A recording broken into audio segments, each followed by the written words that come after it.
Having said that, quickly, I think that because of this new visibility sometimes, and the fact that we are assertive on this, it's as if this is undermining or putting into question all the other things that we are acquiring, which is, in fact, that we are law-abiding, and that at the same time that we are citizens. Yesterday, 20 years ago, we were said, you want to change the law, you want to change the legislation. And we are proving everywhere that there is no claim coming from the mainstream Muslim organizations and Muslim citizens to change the law. We are not talking about this, but it's as if it's always there. You want, you know, in France, the French Muslims didn't change the law. It's the French government which changed the law because they were scared of the Muslim presence. But who are the Muslims asking for the law to be changed? Even in reaction to what the Archbishop of Canterbury said about Sharia, by the way, the problem, you said they are heard by the society. No, I think that we are hearing from them what we think they said, because what was heard by the people, or the media coverage about what the Archbishop said, was not what he said really.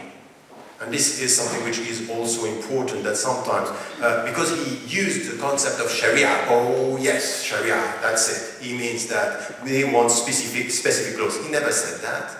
So the problem is that sometimes we hear what we project on what is said.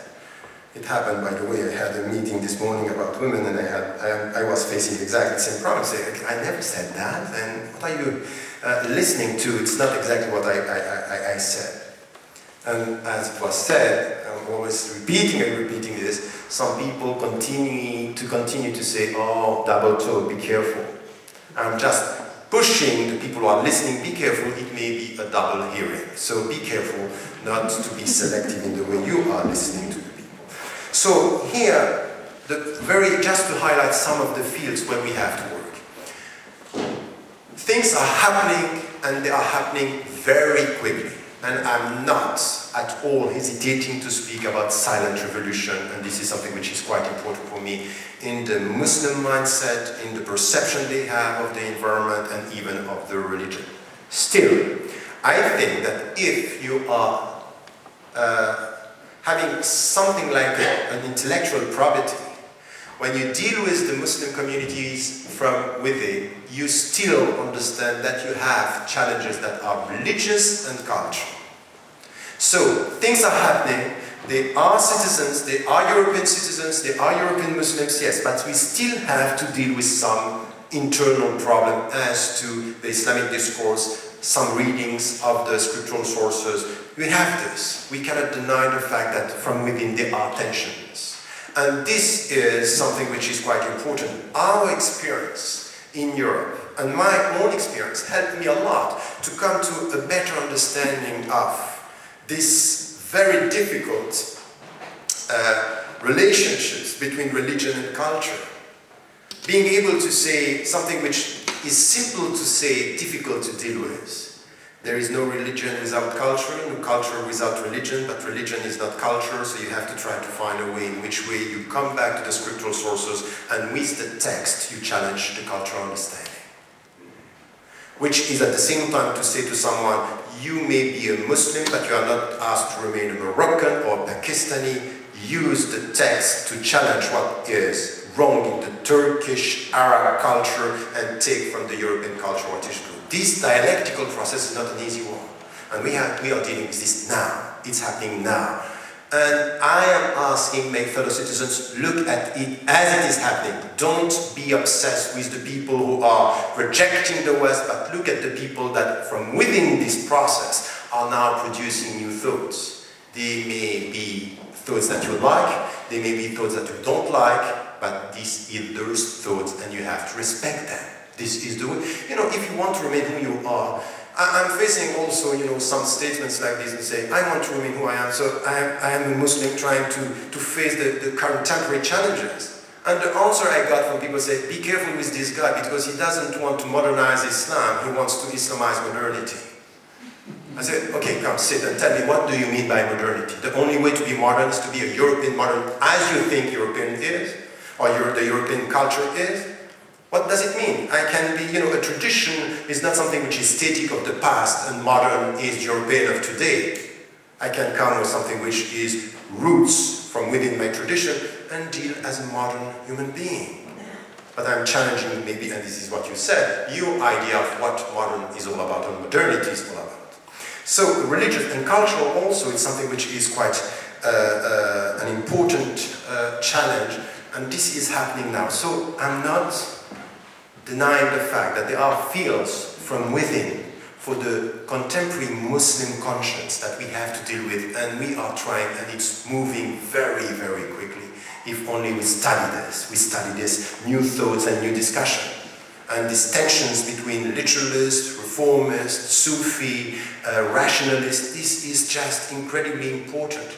And by the way, don't think that we are only dealing with it in Europe. We are dealing with it in Turkey, we are dealing with it in Asia, we are talking, I had discussion with Indonesian people who were just incredible as to the reality of culture and women, which are so important also for us in Europe.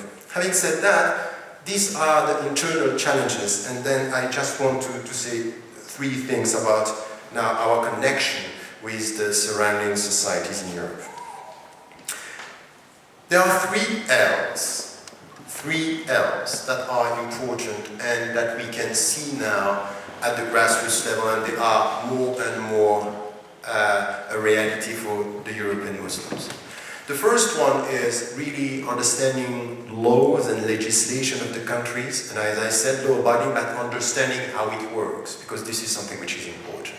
It's not only important to be law-abiding, it's understanding how it works, because you have not only to accept the legislation, but sometimes to be able to challenge some of the things that are institutionalized. And when I was in South Africa and saying we are law-abiding, I had a South African friend who told me, be careful with this, because we were dealing with laws that were just legitimizing apartheid.